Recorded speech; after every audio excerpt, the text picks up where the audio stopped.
Assalamualaikum warahmatullahi wabarakatuh. Selamat pagi anak-anak. Eh, Bagaimana kabarnya pagi ini? Semoga selalu sehat ya. Baik, untuk pertemuan kali ini kita akan melanjutkan dari pertemuan sebelumnya. Kalau sebelumnya kita membahas mengenai sedikit tentang kerajaan maritim pada masa Hindu-Buddha serta pengaruhnya.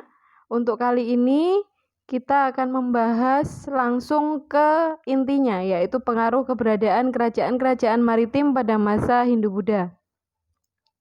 Jadi masing-masing kerajaan nanti akan kita bahas pengaruhnya apa sih terhadap Indonesia.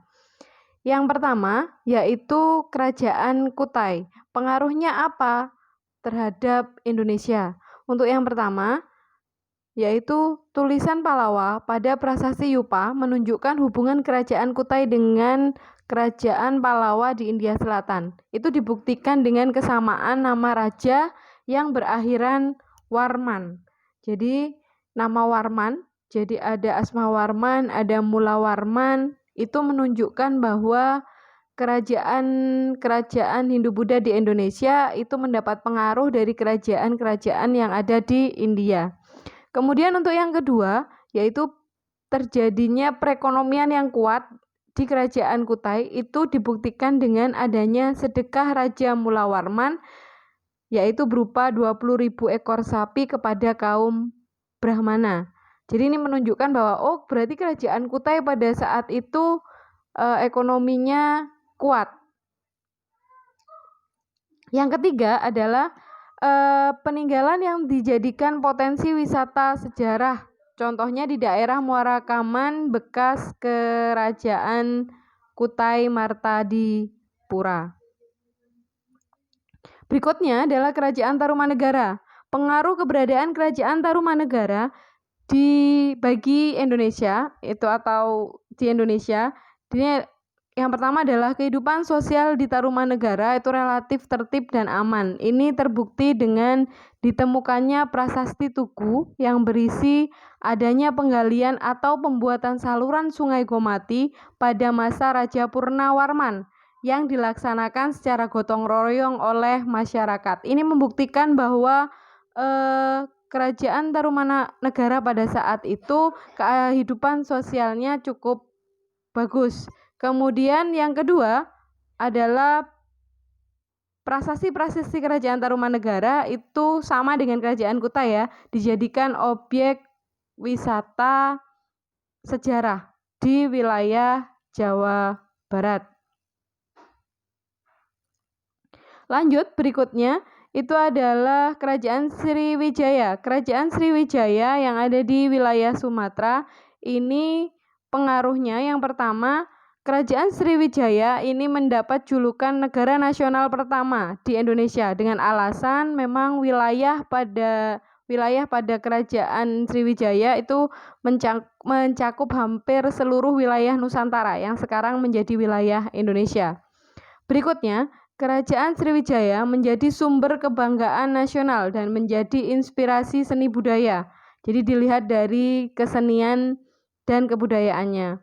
Berikutnya adalah peninggalan Kerajaan Sriwijaya menjadi sumber pengetahuan dan menjadi cagar budaya yang dilindungi. Contohnya adalah Gending Sriwijaya.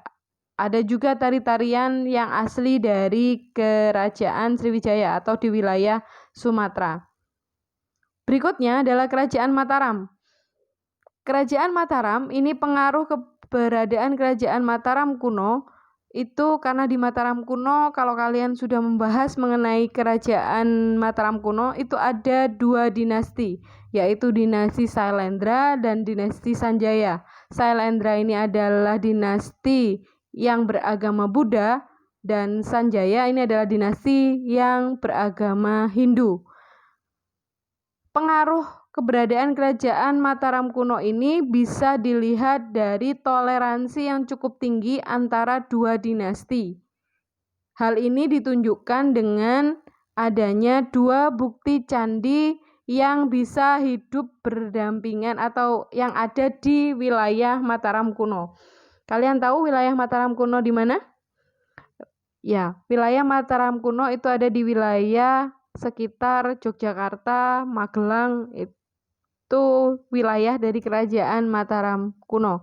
Di situ ada candi yang besar yaitu Candi Prambanan, itu melambangkan dari dinasti Sanjaya, dan juga ada Candi Sewu yang bercorak Buddha, itu melambangkan dinasti Sailendra. Lanjut, berikutnya adalah Kerajaan Kediri.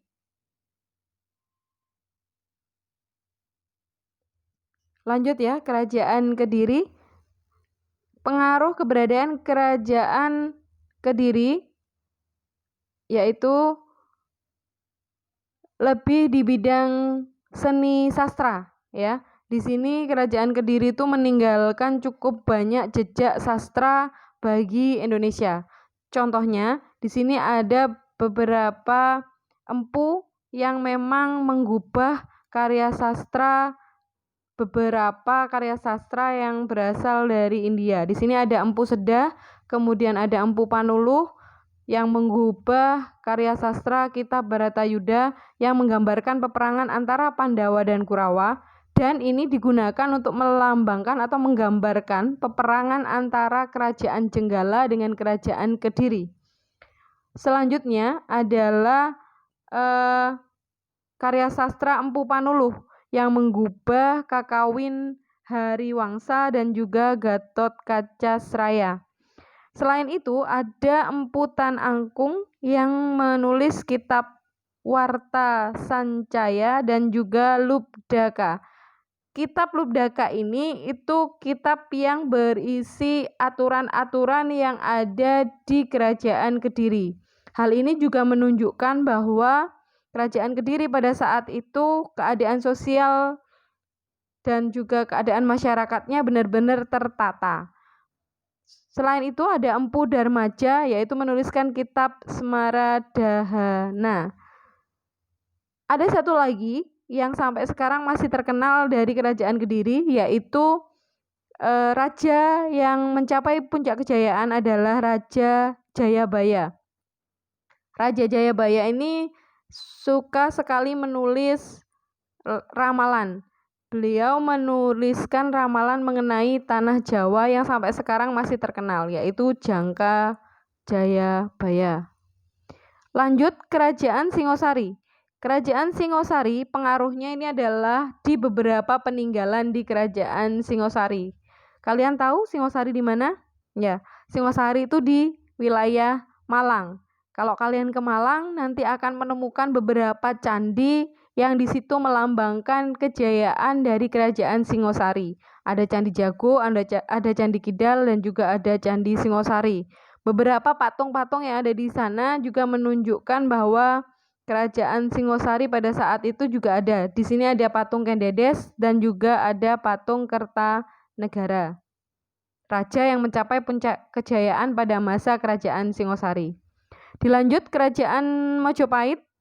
Di sini pengaruhnya adalah kalau kalian lihat peta yang ada di gambar, di situ wilayah Kerajaan Majapahit pada masa kejayaan. Jadi masa kejayaan Majapahit itu hampir seluruh wilayah Nusantara itu dikuasai oleh Majapahit. Dan Kerajaan Majapahit ini mencapai puncak kejayaan pada masa pemerintahan Hayam Wuruk.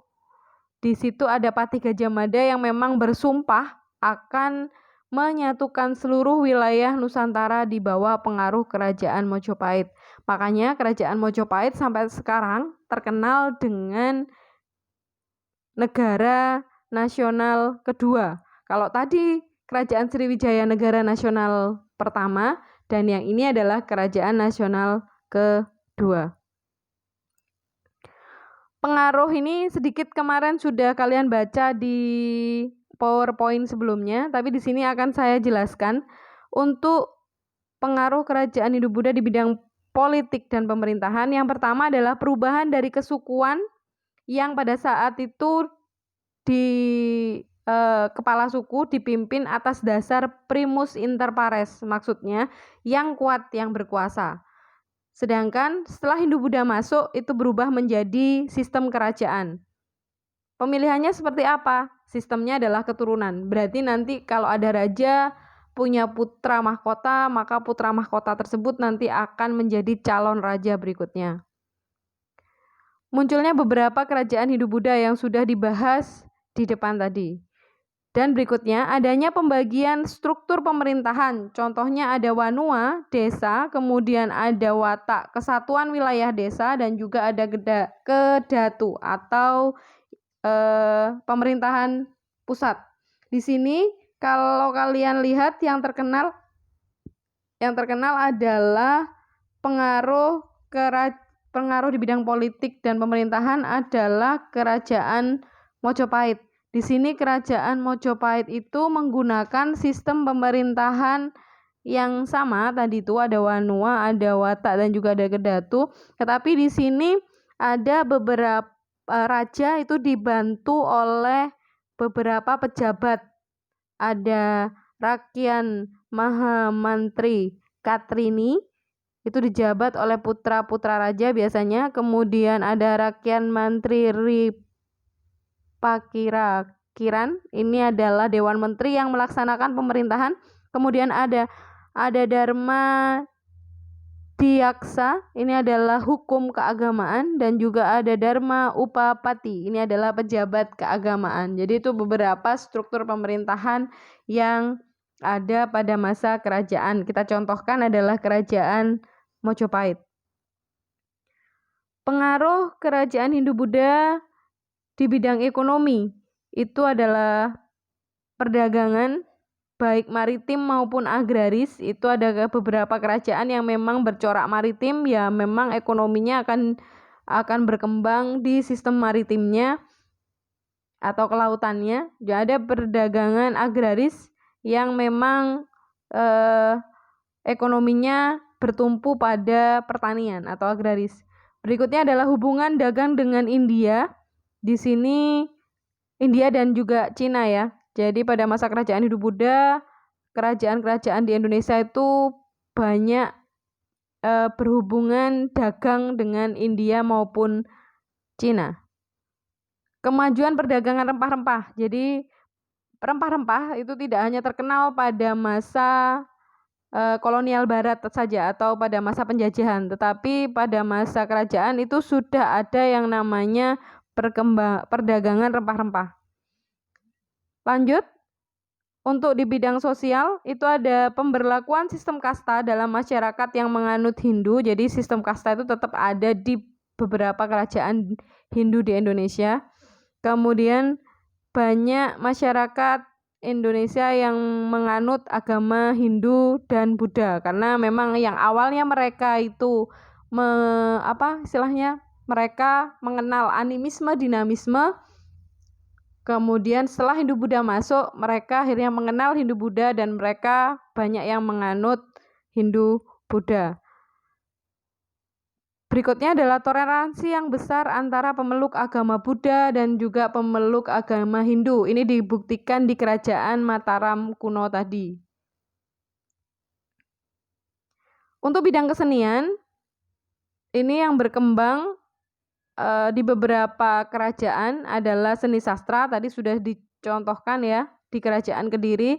Kemudian untuk dari kemegahan bangunan-bangunan, ini ada Candi Mendut, ada Keraton Ratu Boko, kemudian ada patung yang sudah saya jelaskan tadi, ada patung Kededes, ada patung Kertanegara. Tadi masing-masing kerajaan itu punya patung sendiri-sendiri. Di sini ada juga relief perahu bercadik yang menunjukkan bahwa mereka sudah membuat perahu yang cukup besar untuk digunakan sebagai transportasi di bidang ekonomi, ada juga untuk sebagai peperangan. Maksudnya digunakan sebagai alat peperangan. Berikutnya adalah tari-tarian. Jadi ada seni tari yang menggambarkan Ramayana, kemudian ada yang menggambarkan peperangan antara Kurawa dan juga Pandawa. Itu. Itu tadi beberapa pengaruh yang terjadi akibat masuknya agama Hindu-Buddha di Indonesia. Cukup sekian dari Ibu. Terima kasih atas perhatiannya. Kalau memang ada yang ditanyakan, silakan ditanyakan langsung di WA group atau di timeline-nya e-learning. Terima kasih. Wassalamualaikum warahmatullahi wabarakatuh.